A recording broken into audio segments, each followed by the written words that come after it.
کیونکہ مسلمانوں کو بزرگوں پہ، دینی علماء پر بڑا اعتماد ہوتا ہے، اور کسی نے کسی عالم پر، جس کو جس عالم کی فقہ اور روایات مل رہی تھی اس پر عمل کرتے تھے کہ ختم۔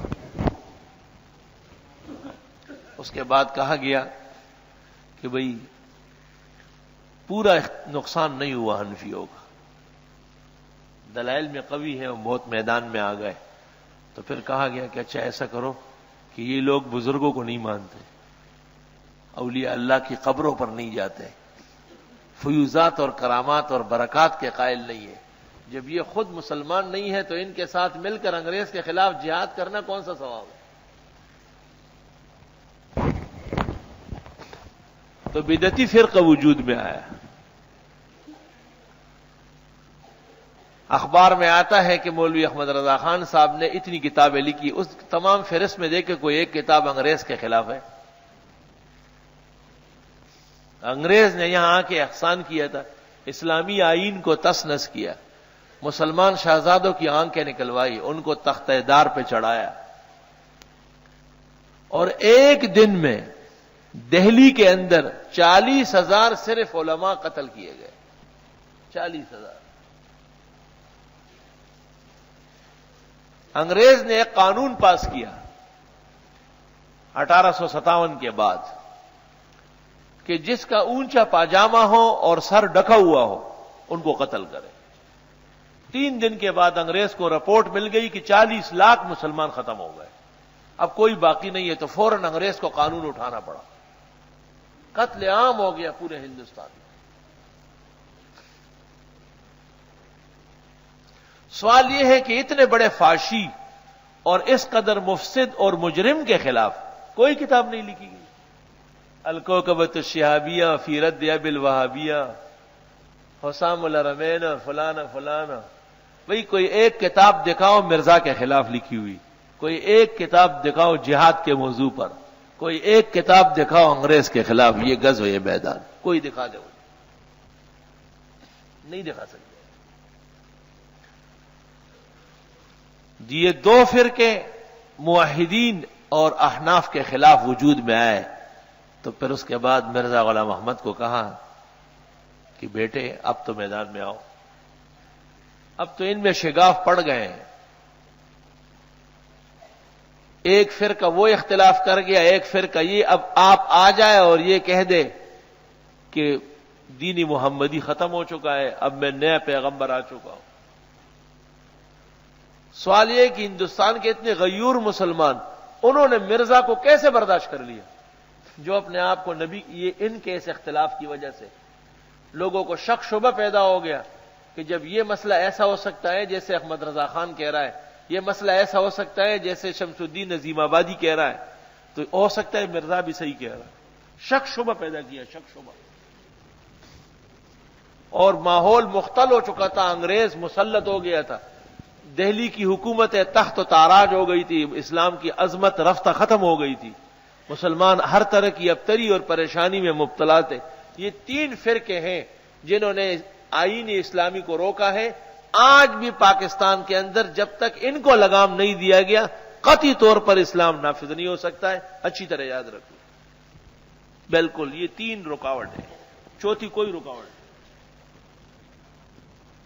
یہ 3 رکاوٹ ہے آپ کے سامنے آئے گی۔ آپ 1000 بار ان سے مل بیٹھے، ان سے کام لیں، جب وقت آئے گا تو جیسے بچو آپ کو ڈستا ہے اسی طرح ڈسے گا آپ کو۔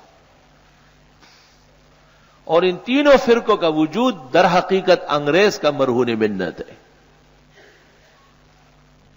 انگریز کی کاوشوں کا نتیجہ ہے، کیونکہ اس نے احناف سے حکومت لی تھی، تو جو حکومت کسی سے لی جاتی ہے پھر جس سے حکومت لے کے ان سے دشمنی طویل کرتے ہیں۔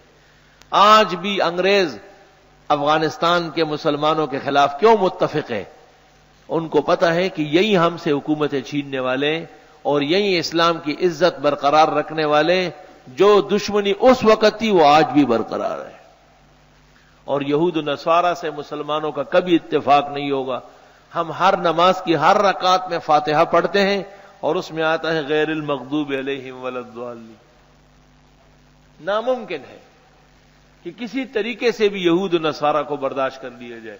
ایسی صورت میں معاذ اللہ قرآن کریم کا اور سورۃ فاتحہ کا انکار کرنا پڑے۔ ہمارے قرآن میں موجود ہے، یا ایھا الذین آمنوا لا تتخذوا اليہود والنصارى اولیاء، کبھی بھی یہود و نصارہ کو اے مسلمانوں اپنے مت سمجھو، یہ بڑے خطرناک، بڑے دشمن ہیں دو آدمی۔ لیکن یہ سن کر آپ حیران ہوں گے کہ اس فاتحہ کے پڑھنے والے اور اپنے خیال سے اس پر ایمان رکھنے والا احمد رضا نے کتاب لکھی ہے اعلام الاعلام بان ہندوستان دار الاسلام، انگریز کی حکومت خدا کی رحمت ہے اور یہ ملک دار الاسلام ہے۔ بھائی دار الاسلام کیسے ہے؟ دار الاسلام اس کو کہتے ہیں جس میں اسلامی آئین کو غلبہ حاصل ہو، وہاں انگریزی قانون مسلط ہو گیا، لوئر کورٹ سے لے کے سپریم کورٹ تک، عدلیہ اور انتظامیہ اور عسکریہ سب کے سب انگریز کے ہیں۔ اور خان صاحب بریلوی کتاب لکھتے ہیں کہ اعلام الاعلام بان ہندوستان دار الاسلام۔ لطیفہ سن لو، پاکستان میں تمام کتابیں احمد رضا کی چھپ گئی، یہ کتاب آج تک نہیں چھپی، میں نے بھی ہندوستان سے منگوائی، کیونکہ یہ تو شرم کا برتن ہے، یہ چھاپیں گے تو ایک قیامت ہو جائے گی۔ لیکن یہ ہمیں چھاپنا چاہیے تاکہ دنیا کو پتہ چلے کہ یہ وہ لوگ ہیں جو شاہ اسماعیل اور ان کے مجاہدین کو، مولانا قاسم نانوتوی، حضرت گنگوئی اور حضرت مولانا اشرف علی اور ان کے ماننے والوں کو تو کافر کہتے ہیں، لیکن انگریز کو کافر نہیں کہتے ہیں، جس کو قرآن کہتے ہیں کہ غیر المغضوب علیہم ولا الضالین۔ جو لوگ ہمیں کہتے ہیں کہ آپ اور کفار کی مذمت کریں، ان کو رہنے دیں، میں ان کو کہتا ہوں کہ آپ اور باتیں چھوڑے، فاتحہ سمجھے پہلے، آپ اور باتیں رہنے دیں، پہلے سورت فاتحہ ذرا سمجھ لیں۔ ایک سورت فاتحہ اگر آپ کو سمجھ آ گئی تو پورا مطمع حیات اسلام کا سمجھ لیں گے، مقاصد عالیہ سے آپ واقف ہو جائیں گے۔ اور جو لوگ ہمیں کہتے ہیں کہ لب و لہجہ نرم ہو، تو میں ان سے پوچھتا ہوں کہ یہود کا نام نہیں لیا، ان کا نام مغضوبین رکھا، اور نصارہ کا نام نہیں لیا، ان کا نام ضالین رکھا۔ سمجھ گئے آپ اس کو؟ کیونکہ یہود کی نسبت حقیقت میں یہودا کی طرف، اور یہودا حضرت یعقوب کا بڑا بیٹا ہے، تو اس غریب کو کیوں متہم کرنا؟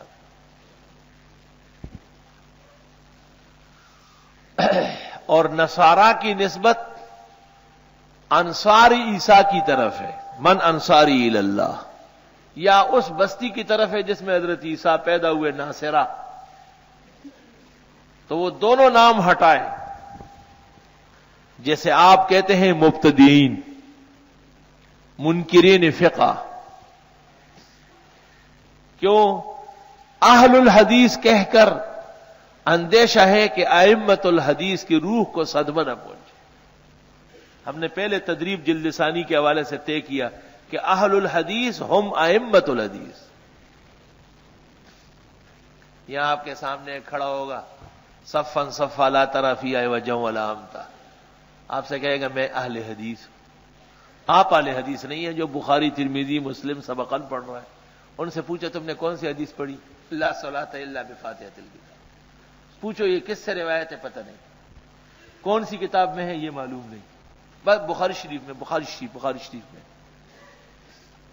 اور جب آپ کہیں گے بخاری، تو بخاری کی جگہ پاکستانی لا کے دیں گے آپ۔ اردو والی تو پاکستانی ہے نا، وہ تو بخاری نہیں ہے۔ امام بخاری تو اردو نہیں بولتے۔ ایک غیر مقلد بخاری لے آیا، میں نے کہا یہ بخاری نہیں ہے، اس نے کہا کیا ہے؟ میں نے کہا یہ پاکستانی ہے۔ بخاری میں دکھاتا ہوں،